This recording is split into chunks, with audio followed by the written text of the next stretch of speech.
Banjir Sumatera bukan sekedar takdir Tuhan. Ini dalang sebenarnya.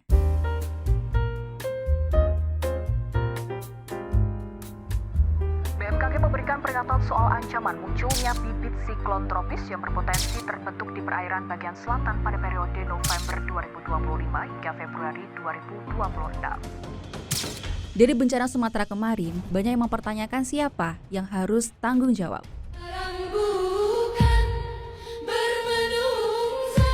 Kalau dari pemerintah, pasti jawabnya ini karena cuaca ekstrim atau hujannya yang terlalu lebat. Tapi ada beberapa teman yang serius membongkar fakta bahwa banjir di longsor di Aceh, Sumut, dan Sumbar di akhir 2025 itu bukan murni bencana alam, melainkan krisis buatan manusia hasil dari keputusan pemerintah yang ugal-ugalan.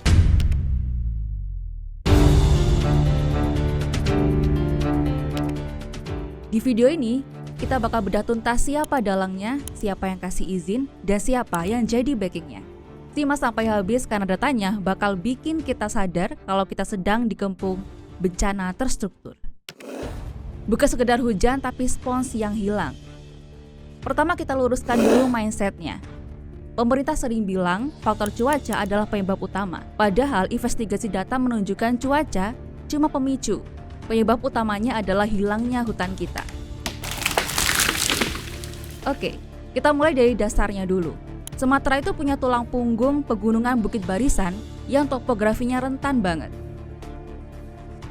Hutan di sana itu ibarat spons raksasa yang tugasnya menyerap air hujan. Masalahnya, spons ini udah dikupas habis-habisan. Data Walhi menunjukkan kalau dari 2016 sampai 2025, hutan seluas 1,4 juta hektar di Aceh, Sumut, dan Sumbar hilang. Jadi saat hujan turun, airnya nggak meresap, tapi langsung lari kencang sambil bawa tanah dan kayu. Jadilah banjir bandang. Jadi jelas ya, ini bukan sekedar takdir, tapi karena daya dukung alamnya yang sudah dirusak. Legal, tapi merusak. Sekarang kita masuk ke bagian yang paling ironis. Banyak kerusakan ini justru dilakukan oleh perusahaan yang punya izin resmi. Contoh paling nyata ada di Sumatera Utara, tepatnya di ekosistem Batang Toru. Di sana ada proyek PLTA raksasa PT NSHE dan tambang emas PT Agincourt. PT NSHE, PLTA Batang Toru, mereka punya izin, tapi pembangunannya di zona gempa dan merusak habitat orangutan Tapanuli. Walaupun dokumen lingkungannya, AMDAL, dianggap bermasalah dan ada dugaan pemalsuan tanda tangan ahli, proyek jalan terus. PTPN 3 BUMN, ini lebih parah. Perusahaan plat merah ini ketahuan nanam sawit di lereng bukit yang kemiringannya di atas 45 derajat. Padahal aturannya jelas, lereng securam itu gak boleh ditanami karena bahaya longsor. Geser ke Aceh, di sana ada PT Tusam Hutani Lestari (THL) yang pegang izin penebangan pinus sejak zaman Orde Baru 1997 dan masih berlaku sampai 2035.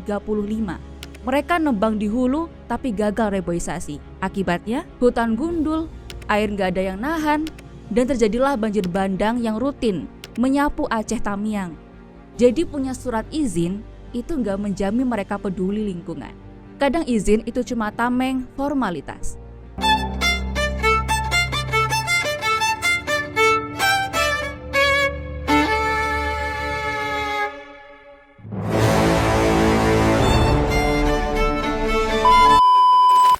Negara bayangan dan the backing.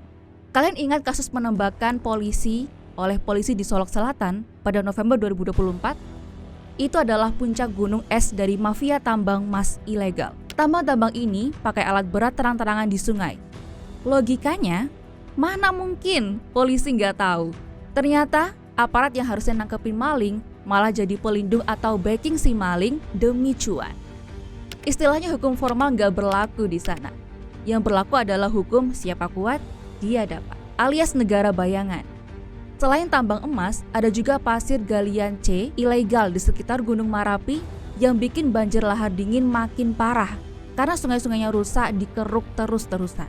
Gubernur Sumbar dibilang cuci tangan karena malah nyalahin hujan. Padahal pengawasannya lemah banget. Jurus sakti pemutihan UU Cipta Kerja. Nah, Ini bagian yang paling bikin sakit hati.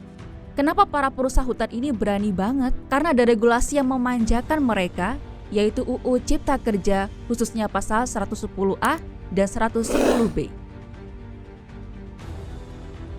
Ini adalah mekanisme pemutihan.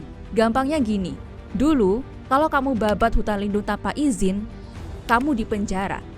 Sekarang, lewat pasal ini, kamu cukup bayar denda administratif, urus berkas, dan kejahatanmu dianggap lunas dan jadi legal. Pasal ini disebut sebagai karpet merah buat korporasi sawit yang tadinya ilegal. Jadi alih-alih takut hukum, mereka mikir, hajar aja dulu hutannya. Nanti kalau ketahuan, tinggal bayar denda lewat jalur pemutihan. Siapa yang salah? Jadi, kalau ditanya siapa dalangnya, jawabannya bukan satu orang, tapi satu ekosistem. Menteri ESDM Bahlil Lahadalia menegaskan belum ditemukan indikasi aktivitas pertambangan memicu bencana. Bahlil Lahadalia berjanji memberikan sanksi tegas bagi pelaku industri pertambangan yang melanggar regulasi. Memiliki keterlibatan. Juga di area-area penebangan kayu-kayu. Menurut Hasim, tujuan mereka adalah menjatuhkan martabat presiden dengan fitnah mempunyai lahan. Kita kuasai, kita cabut. 1. Regulator pemerintah dan DPR yang bikin aturan pemutihan yang melemahkan hukum. 2. Korporasi yang nanam sawit di lereng curam dan ngakalin AMDAL. 3. Aparat oknum yang jadi backing tambang ilegal. 4. Pemda yang obral izin demi pendapatan daerah tanpa mikir bencana. Gimana menurut kalian? Tulis pendapat kalian di kolom komentar ya. Jangan lupa like dan subscribe untuk pembahasan kritis lainnya. See you!